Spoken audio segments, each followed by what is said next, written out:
Hi guys, welcome to my YouTube channel. Today I'm going to be showing you guys how I achieved this glowy beautiful makeup look on my dark skin model. If you're someone that don't like your makeup too heavy or you just want your makeup to look like skin, then this video is for you.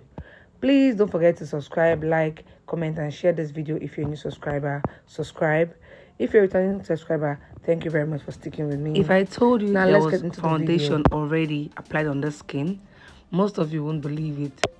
Let me take you on the process on how I got this glowy, beautiful skin work on my dark skin model. Someone asked me some time ago to make a tutorial on my skin prep process. So guys, here you go. I first of all applied my contact lens, then cleaned the whole face and went in with my D'Alba serum spray. This is a hydrating spray that has a little that has some moisture in it, so it leaves some moisture on the face. After spraying, I usually go in with my brush to just blend everything in. Next, I went in with my FBH snail serum. This is just my basic skin prep for almost all my looks, for my normal studio appointments and my shoots. So after applying, I'm going to use my brush to apply it properly and then use my hand to massage it into the skin. I really don't skip this procedure because it's very important. If you don't do this, you may just have some product lying on your face. So after that, I went in with the FBH Snail Mucin, the all-in-one cream. Just like the last one, I also used my brush to spread it and then blend in with my hands. Because it's a creamy formula, it's best to apply with it's best to take the product with your fingers or an applicator, then apply with your hands. Don't make the mistake of dipping a brush into your cup to avoid contamination. After that, I went in with my Blossom moisturizer. If you know me, you know that I always use this moisturizer. I've been using it for years now and it always serves the function. So the same procedure, apply with my brush, then work it in with my hands. It's just as simple as that. No matter the skin type of the person, I always do my hydrating process. The only difference is my choice of primer and my choice of foundation. But I don't joke with my hydrating process because that is what is going to tell how your overall look is going to turn out. So if you skip your hydration process because the person has an oily skin, you might end up having cracks and the makeup might not sit properly. So the amount of product you apply depends on the intensity of the person's oiliness or dryness of the skin. For my primer, I went in with a hydrating primer. I think this primer is from Omari Code. That's the only one I didn't show. I forgot to film it. I like to apply my primers with my hands. Just spread it evenly. As you can see, my model is very dark, and for dark people, I really get excited when I'm doing their makeup because I love to really shade match them properly. If you make any mistake with a dark skin person, everything goes off. So from the skin prep to your foundation selection to your blush, everything just has to be in unison, has to be in sync. If not, you might not get it right. So the skin prep is done.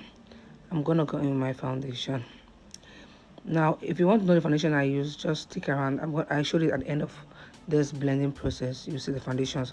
I mixed two foundations rather.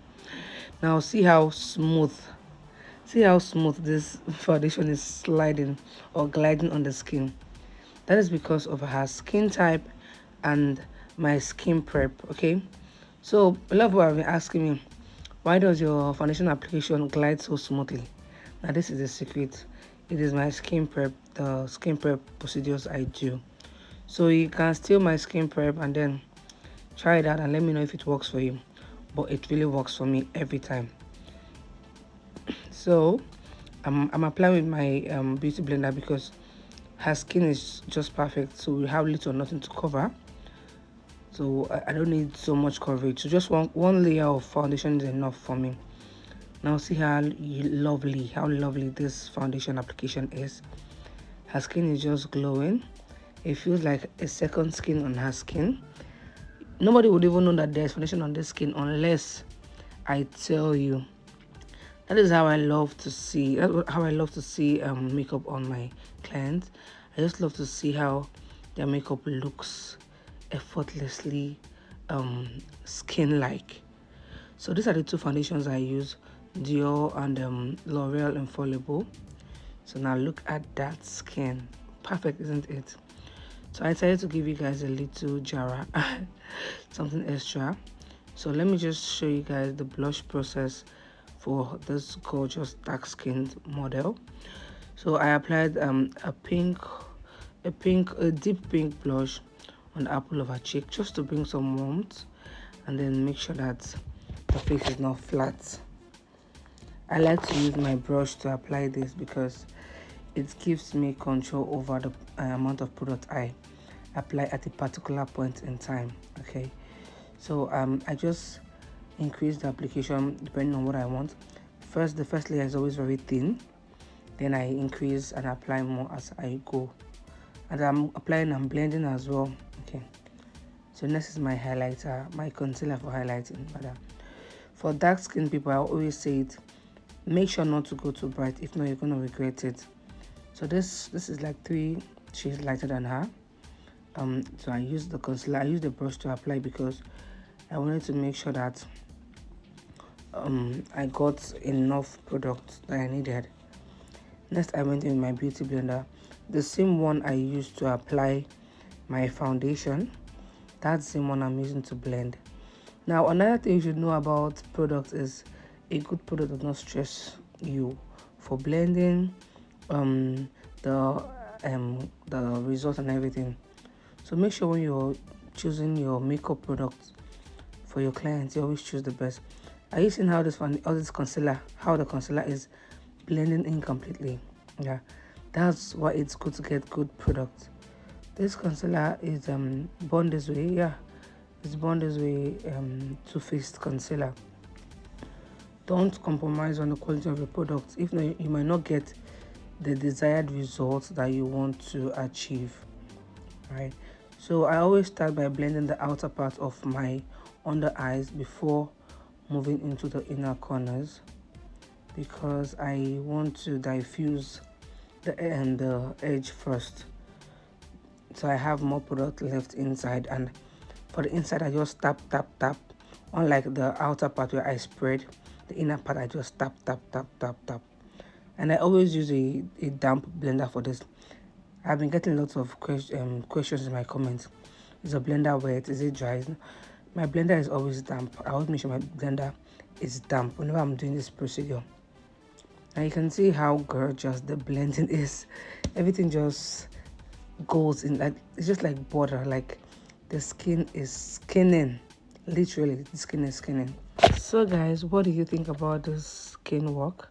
Is it a 10/10 or? Anyways guys, thank you for watching. See you in my next video. If you found this video useful, don't forget to like, comment and share this video. And if you have any issue or concern that you'd like me to talk about in my next video, please leave it in the comment section. Bye.